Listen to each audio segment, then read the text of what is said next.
Good morning, students.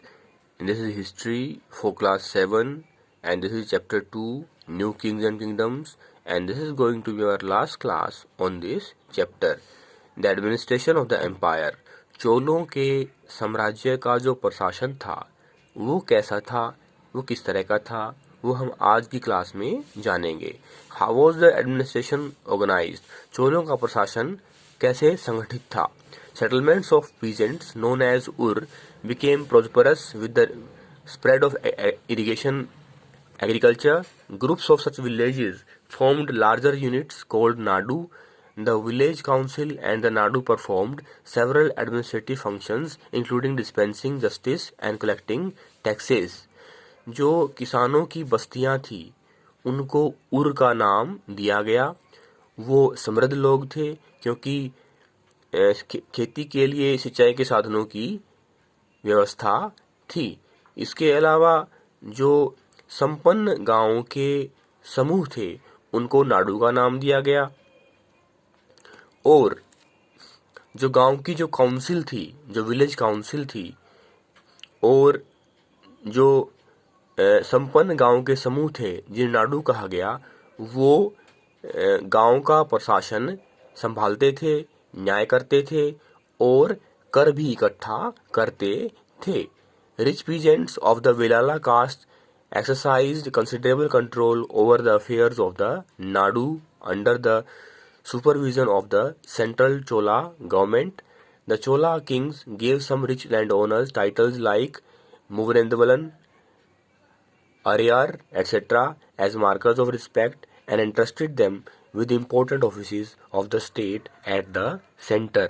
विलाला एक जाति थी.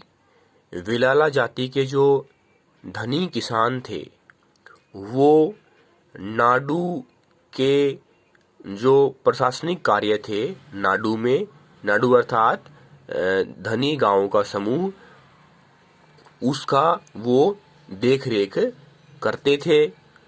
जो चोलों का जो केंद्रीय सरकार थी, केंद्रीय प्रशासन था, उसके अधीन आता था. इसके अलावा जो चोला राज्य थे उन्होंने धनी भूस्वामियों को कई उपाधियां भी दी, जैसे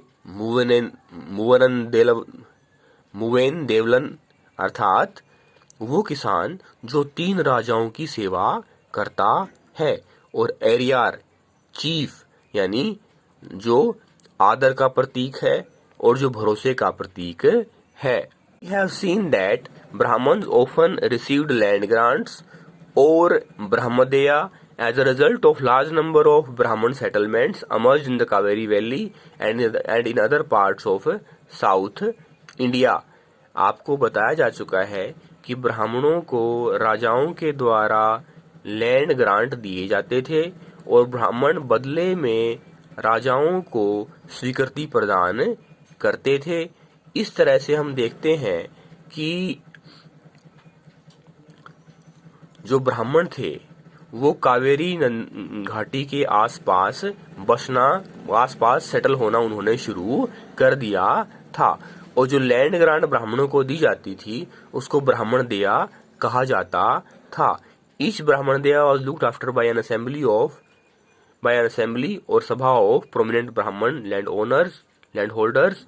These assemblies worked very efficiently. Their decisions were recorded in detail in inscriptions, often on the stone walls of temples. Associations of traders known as nagarams also occasionally performed administrative functions in towns. जो ब्राह्मण दया है, जो ब्राह्मणों को अनुदान में दी गई भूमि है, उस पर सभा अर्थात जो ब्राह्मण जो भूस्वामी थे उनके द्वारा उसकी देखरेख की जाती थी. इसके अलावा जो निर्णय ब्राह्मण भूस्वामी लेते थे उनको अभिलेखों में दर्ज किया जाता था और ये अभिलेख मंदिरों की दीवारों में चिन्हवाए जाते थे. इसके अलावा नगरों का जो प्रशासन था वो जो व्यापारी लोग थे उनके समूह जिसे नगरम कहा गया उसके द्वारा चलाया जाता था। Inscriptions from Uttarmayur in Chingalput district, Tamil Nadu provide details of the way in which the sabha was organized.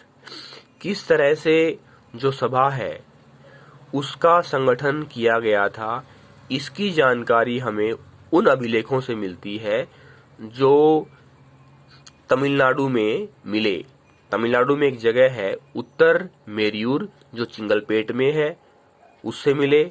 The Sabha has separate committees to look after irrigation work, gardens, temples. जो सभा है उसके अंतर्गत अलग अलग committee आती थी जो अलग अलग काम की देखरेख करती थी। अर्थात एक कमेटी सिंचाई के व्यवस्था की देखरेख करेगी, दूसरी बाग हैं जो गार्डन है उनकी देखरेख करेगी, तीसरी जो है मंदिर है उनकी देखरेख करेगी। Names of those eligible to be members of these committees were written on small tickets of palm leaf. जो लोग कमेटी के सदस्य बनने के योग्य होंगे उनके नाम एक ताड़ के पत्ते पर लिखे जाएंगे। These tickets were put into earthenware pot from which a young boy was asked to take out the tickets one by one.